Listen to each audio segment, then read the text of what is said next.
Boa tarde a todos. Estamos muito felizes por mais este encontro nesta casa tão abençoada.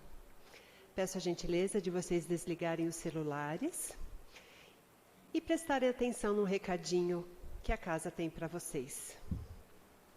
Queremos fazer um convite a todos os frequentadores desta casa que desejam conhecer melhor, aprimorar os conhecimentos sobre a doutrina espírita.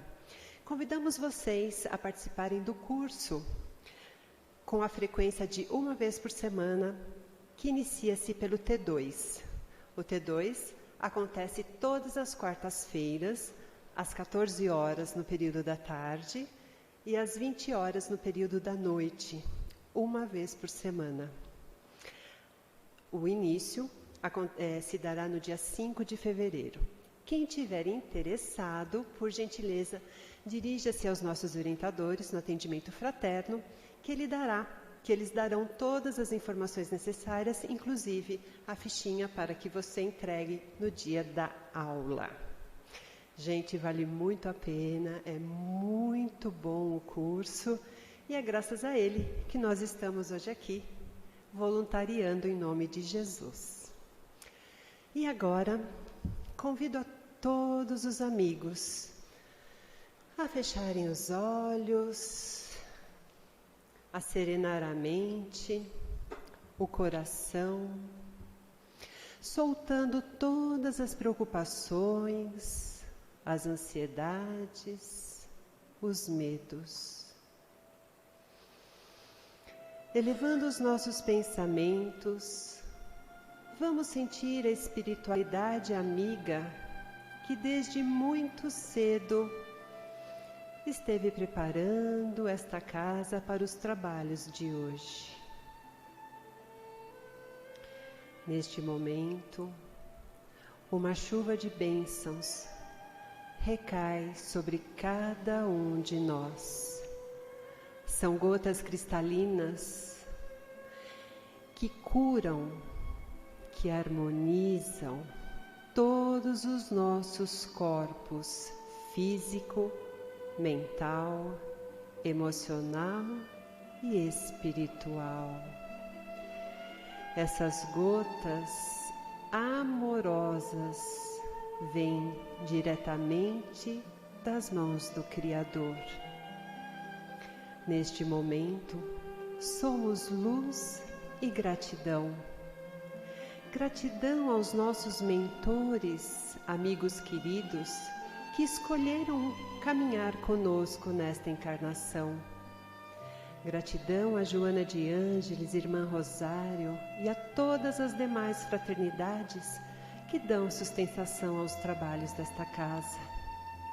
Gratidão à Mãe Maria, nossa doce mãezinha, que sempre nos ampara e nos relembra de que tudo passa.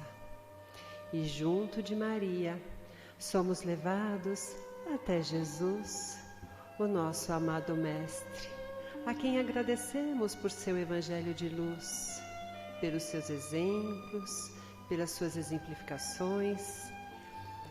E assim, de mãos dadas com Jesus, chegamos até o Pai da vida, a quem agradecemos pelo que somos, por tudo o que temos e pela oportunidade maravilhosa desta encarnação. E unidos, uma vez mais, à essência divina que nos sustenta, agradecemos a Deus por tudo, através da prece. Pai nosso que estais nos céus, santificado seja o vosso nome. Venha a nós o vosso reino. Seja feita a vossa vontade, assim na terra como no céu. O pão nosso de cada dia nos dai hoje. Perdoai as nossas ofensas, assim como nós perdoamos a quem nos tem ofendido. E não nos deixeis cair em tentações, mas livrai-nos de todo o mal, Que assim seja. E com o coração repleto de muito amor e carinho, vamos receber o nosso companheiro Vanderlei, que nos trará os ensinamentos desta tarde. Que assim seja.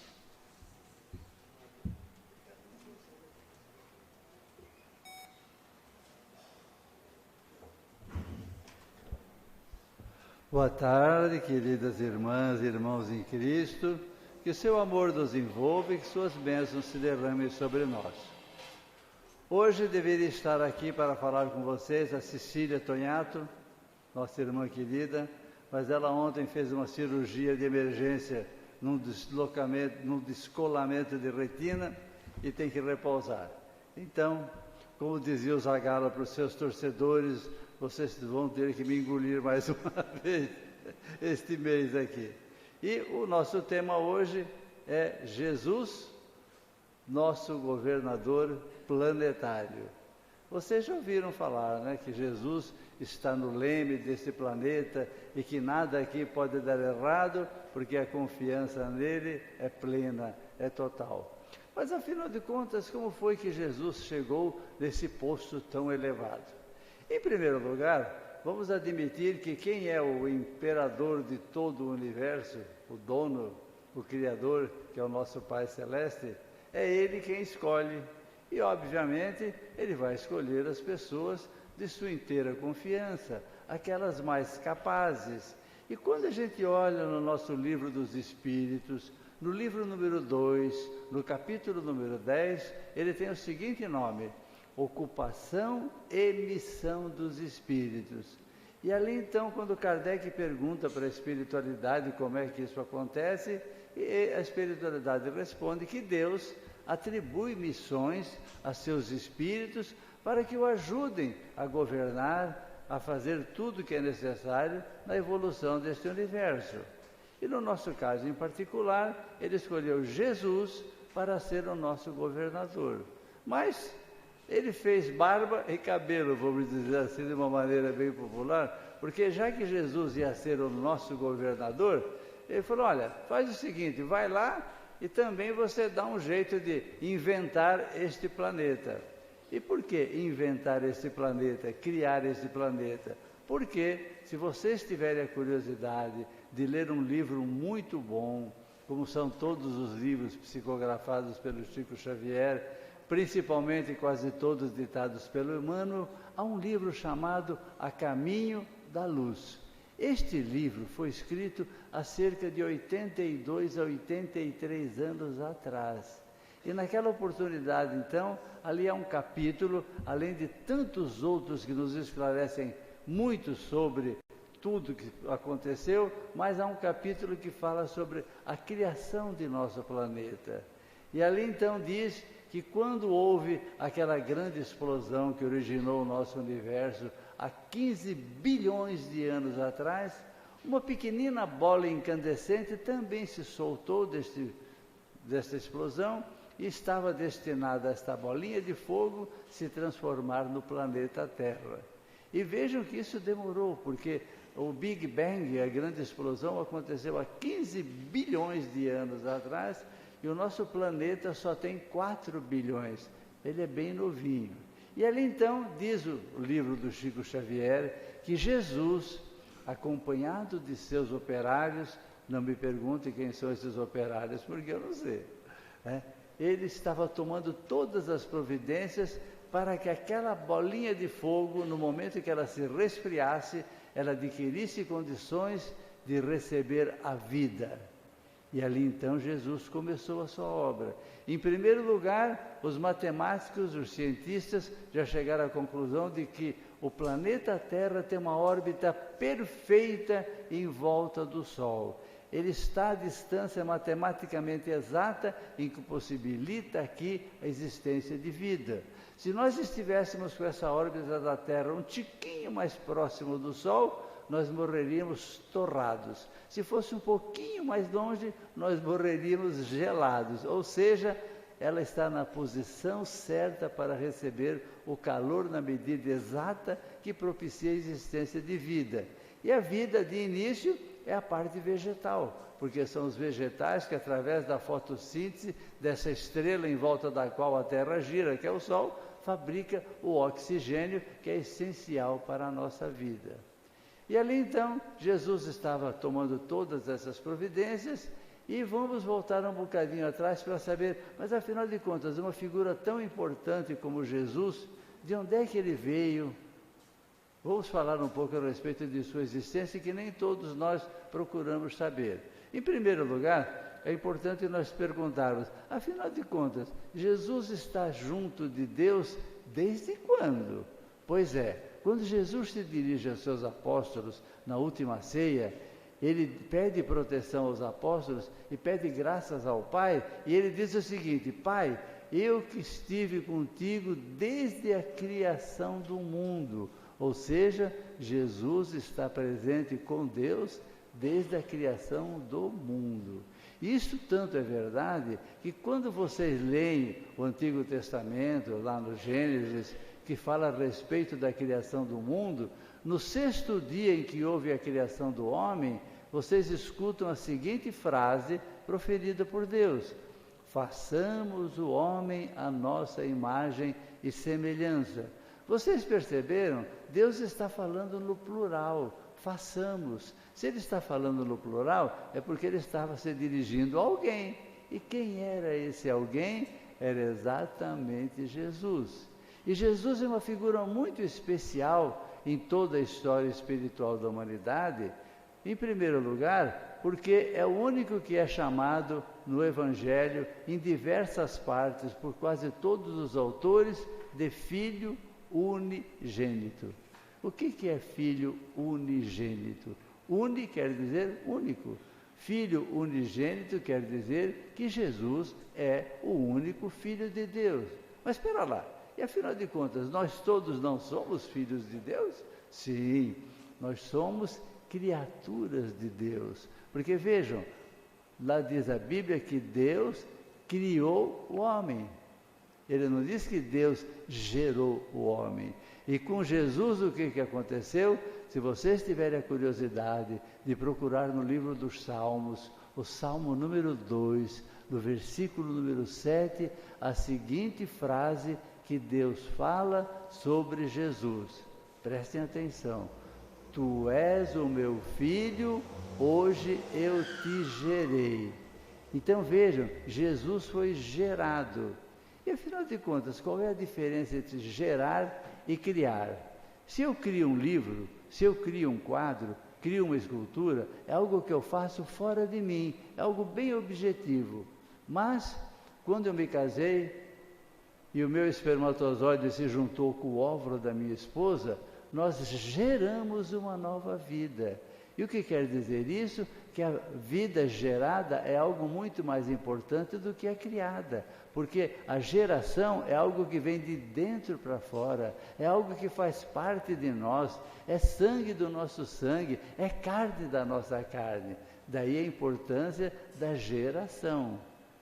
Então, se Jesus é Filho unigênito e foi gerado por Deus, isso quer dizer que gerado é apenas Ele, senão a Bíblia não diria à toa, já que a Bíblia não tem palavras à toa, todas têm o seu significado e a sua razão de estar lá. Quando fala em Filho unigênito, é porque está se referindo a Jesus como esse Filho único.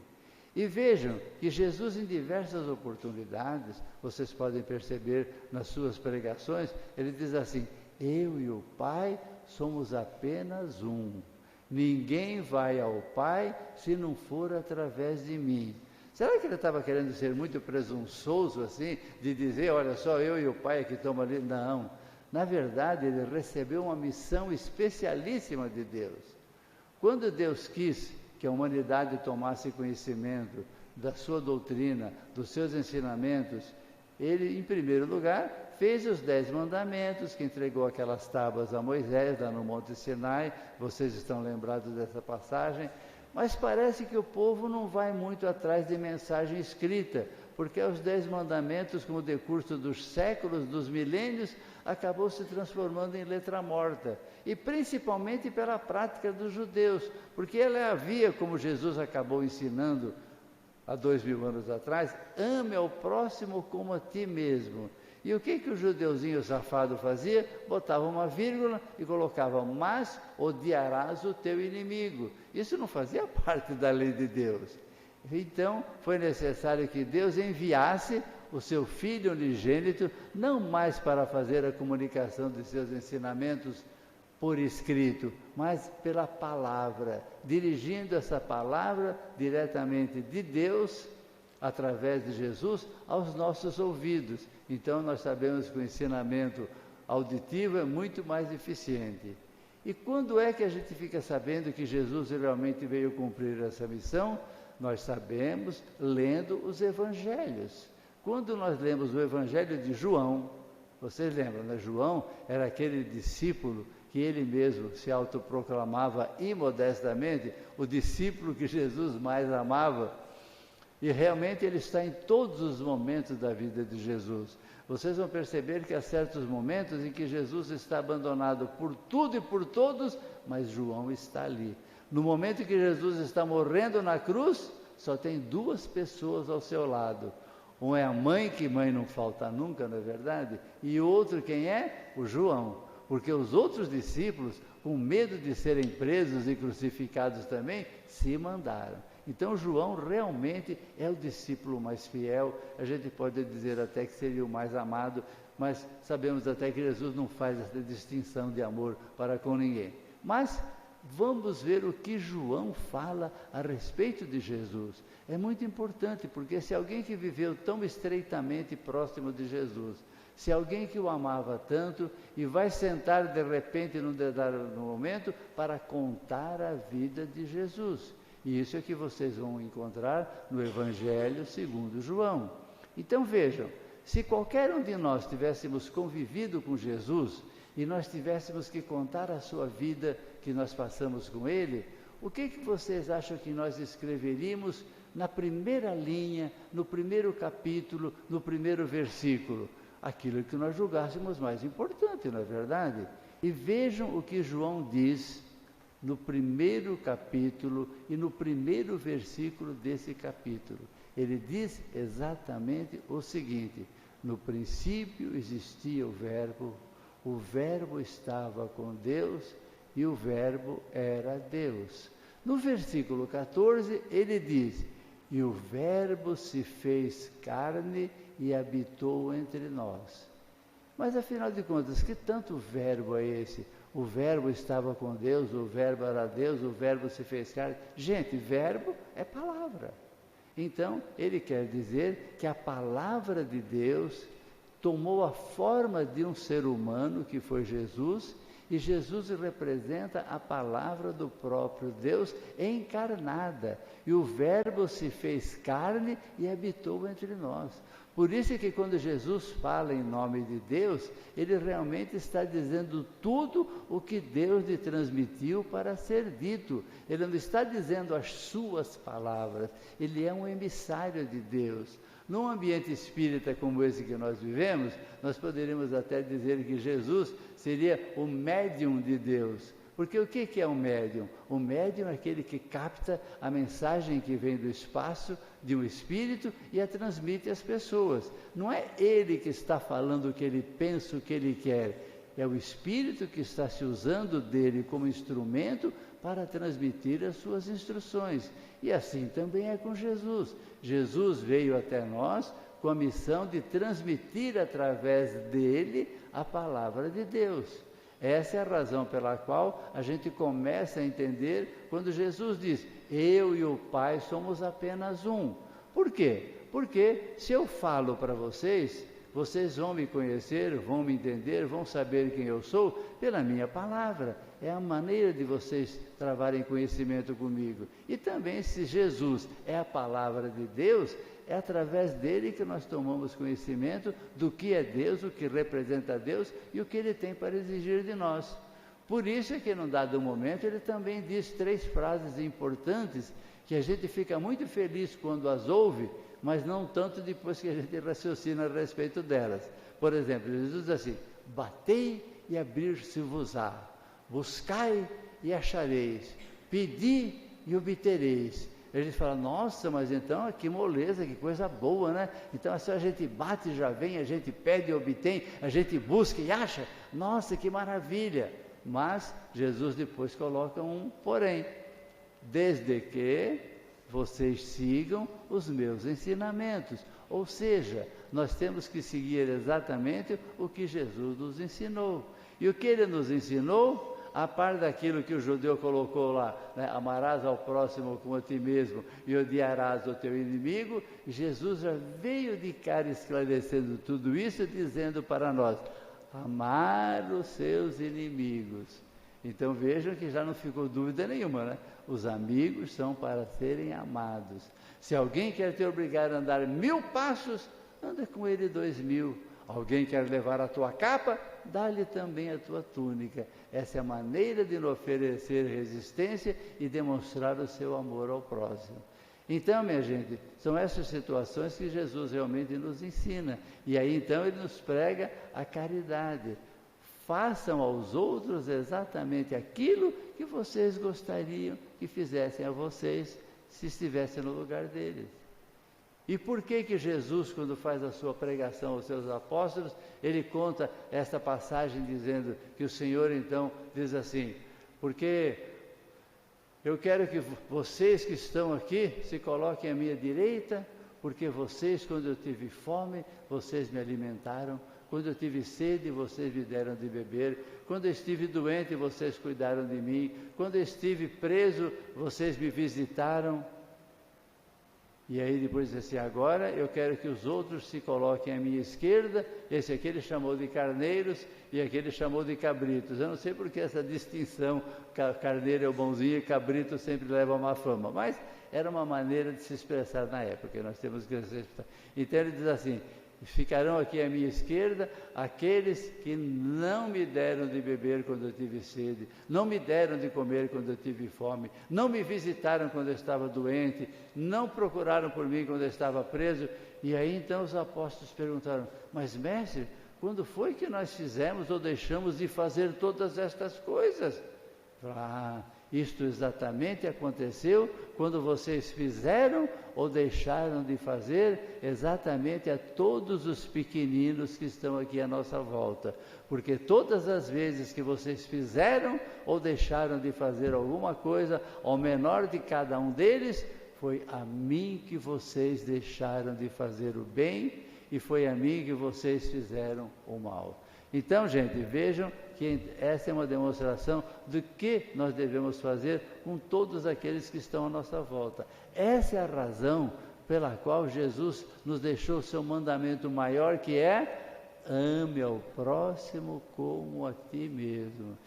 Ele quer dizer com isso que é exatamente amando ao próximo, exatamente como nós nos amamos, é que nós passamos a ser merecedores de toda aquelas frases bonitas que Ele nos deixou, de buscar e achareis, bater e abrir-se-vos-á, pedir e obtereis.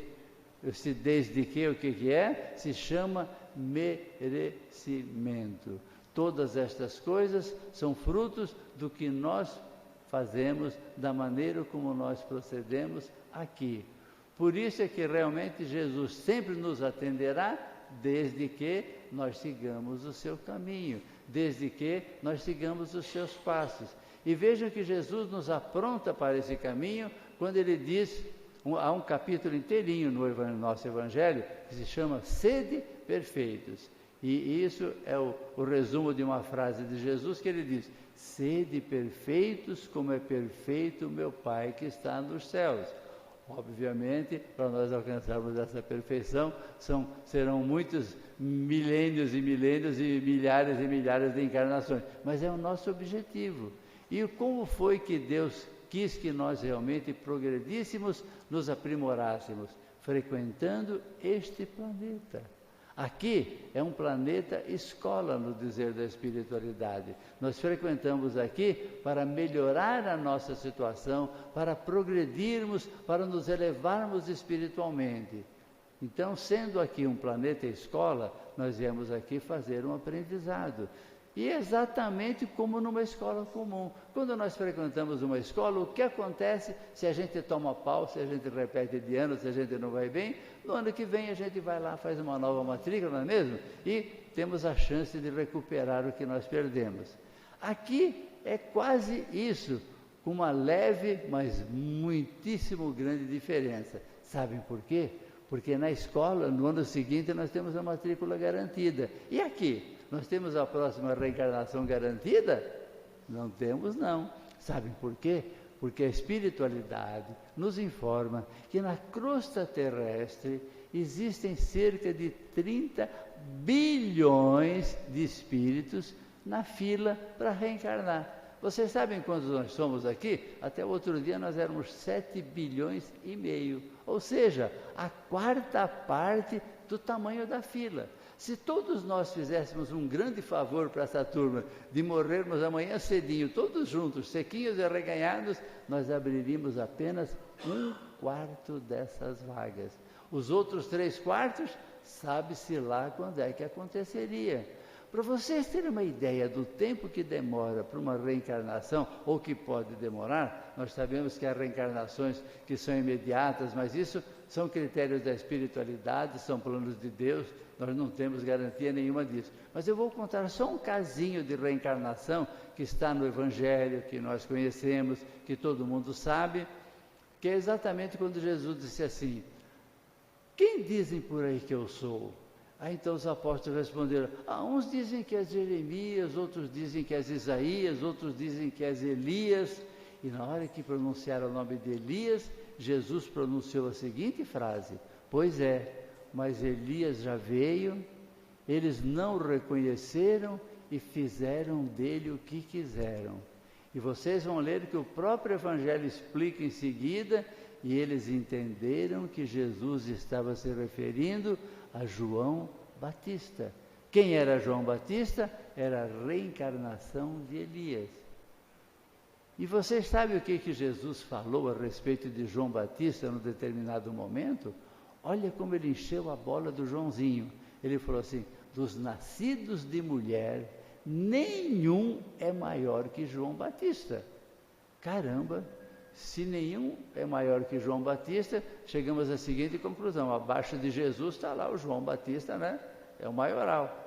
E aí eu pergunto para vocês: como foi que morreu mesmo João Batista? Vocês lembram? Pois é, a Salomé lá, que fez a filha dançar muito bem, pediu a cabeça dele numa bandeja. Aí a gente se pergunta assim: afinal de contas, se uma pessoa teve uma vida de tanta consideração, foi uma pessoa tão boa no conceito do próprio Jesus, que é um critério inabalável, como é que ele teve essa morte tão horrível?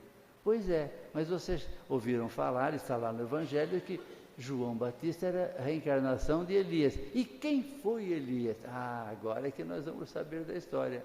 400, 500 anos antes de Cristo, antes de Jesus, Elias era um religioso fanático. Ele não permitia que ninguém duvidasse, que ninguém fosse infiel a Deus. Parecia esses islâmicos que estão por aí, né? Que mata tudo que eles acham que é infiel. Pois é, e ele fazia exatamente isso. Quando alguém aprontava alguma, e alguns sacerdotes aprontaram muitas naquela época, sabe o que Elias mandava fazer? Mandava decapitar todas essas pessoas. Mas vocês sabem que quando a gente passa para o lado de lá, a gente se despe do famoso véu do esquecimento e a gente tem uma visão completa das nossas encarnações anteriores. E foi nessa hora que João Batista, olhando tudo que ele havia feito como Elias, ele bateu a mão na cabeça e viu que ele precisava tomar uma providência. E vocês sabem que somos nós que escolhemos a nossa nova reencarnação e o que a gente virá fazer aqui. Não fiquem reclamando das coisas que acontecem à sua volta, porque foi tudo escolha pessoal, viu? Mas esse assunto para outra palestra. Bem, estando lá, João chegou à seguinte conclusão: eu preciso me redimir desse mal que eu fiz. Eu preciso expiar esse grande pecado que eu cometi. Então eu quero, na próxima vez que eu reencarnar na Terra, ter uma morte igualzinha a essa que eu propiciei às minhas vítimas. Essa foi a razão pela qual João Batista, apesar de tão elevado critério diante de Jesus, teve essa morte horrível, porque na verdade ele estava cumprindo uma missão que ele mesmo havia se imposto de pagar pelas coisas cometidas no passado através de uma morte igual. Mas aqui o que eu queria contar para vocês dessa história toda é a questão do tempo. Vocês imaginam que há 2000 anos atrás, quando viveram Jesus e João Batista, a população do mundo devia ser bem menor, não é verdade? Nos anos 50 nós tínhamos 2 bilhões, hoje temos quase 8, nossa. Então no tempo de Jesus, sei lá, tinha alguns milhões só. Era pouquíssima gente. E olha, com pouquíssima gente para reposição, Elias levou 400 anos para reencarnar, naquela época. Imagine agora que tem essa fila de 30 bilhões aqui, quanto tempinho vai levar? Pois é, nós não temos garantia nenhuma de retorno. Isso quer dizer o seguinte: estarmos aqui hoje encarnados é um verdadeiro privilégio, e nós temos que aproveitar ao máximo o tempo que nós temos aqui, porque Deus nos deu a seguinte missão: é somente neste planeta de provas e expiações que vocês poderão progredir. A gente não progride em mais nenhum outro lugar do universo. Quando a gente desencarna, a gente passa para o lado de lá, nós planejamos, a gente vê o que andou fazendo, pede licença para se reunir com essa família de novo, para recuperar aquilo que nós perdemos, mas na verdade, enquanto estamos do lado de lá, não progredimos 1 milímetro. Somente quando nós retornarmos aqui numa nova encarnação, nós vamos recomeçar exatamente naquele ponto que nós paramos na última encarnação. Ou seja, progresso é só aqui. Então, gente, se nós estamos aqui, agora, e temos todas as chances de progredir, vamos aproveitar esses ensinamentos maravilhosos do nosso governador planetário e vamos nos aprimorar, vamos crescer, vamos evoluir, não vamos deixar para a próxima. Quantas pessoas que se acomodam que a gente ouve assim: ah, mas é que você não sabe da minha situação, lá em casa o negócio é muito difícil, é muito problemático, quer saber de uma coisa? Eu vou encostar no barranco aqui, vou deixar essa encarnação passar, na próxima eu resolvo.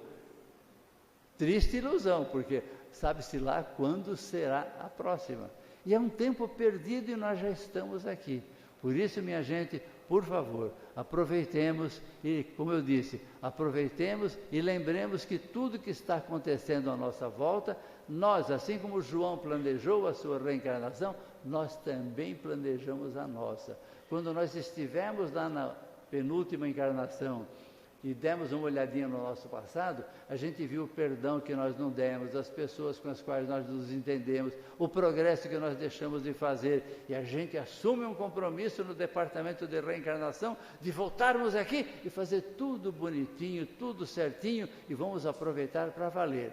Mas aí a gente chega aqui, o danadinho do véu do esquecimento cai sobre nós de novo, e a gente não lembra bem de tudo que prometeu do lado de lá, e a gente começa só a reclamar. Ai, porque eu não aguento esse marido intransigente, e aí eu não aguento essa esposa tão chata, eu já abri mão desse filho tão problemático, eu não aguento mais. E a gente fica só reclamando das coisas que estão à nossa volta, e a gente não tem a noção de que tudo isto está acontecendo porque nós pedimos. São as tarefas que nós temos que desenvolver para progredirmos. Não existe filho problemático, não existe mulher chata, não existe marido intransigente, não existe sogra que te persegue, nada disso. Sabe o que existem? São apenas oportunidades que Deus nos dá. São degraus que Ele nos oferece e diz: se entenda com esse povo, melhore todos que estão à sua volta, porque com isso você será um espírito melhor, você progredirá, você se elevará espiritualmente. São as oportunidades que nós temos. Então, não reclamemos das coisas que nos acontecem, porque elas acontecem pela nossa livre escolha do lado de lá, mas Aproveitemos essa oportunidade para crescermos, nos elevarmos e, acima de tudo, porque nós também somos responsáveis por todos aqueles que estão à nossa volta. Nós somos responsáveis também pela evolução, pelo aprimoramento, pelo crescimento espiritual deles. Deus não nos deu filhos, essa parentaiada toda, à toa. É para que nós nos elevássemos e elevássemos junto de nós a todos eles, graças às nossas atitudes, graças aos grandes exemplos e aos maravilhosos ensinamentos deixados pelo nosso governador planetário, Jesus. E que Ele nos abençoe e nos inspire nessa caminhada. Muito obrigado.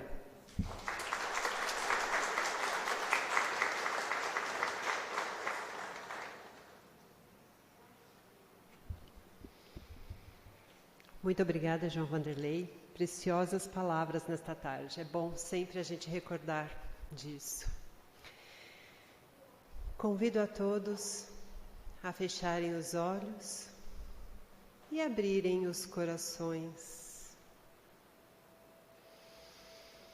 E assim, envolvidos nesta paz, vamos sentindo uma energia dourada, brilhante, amorosa,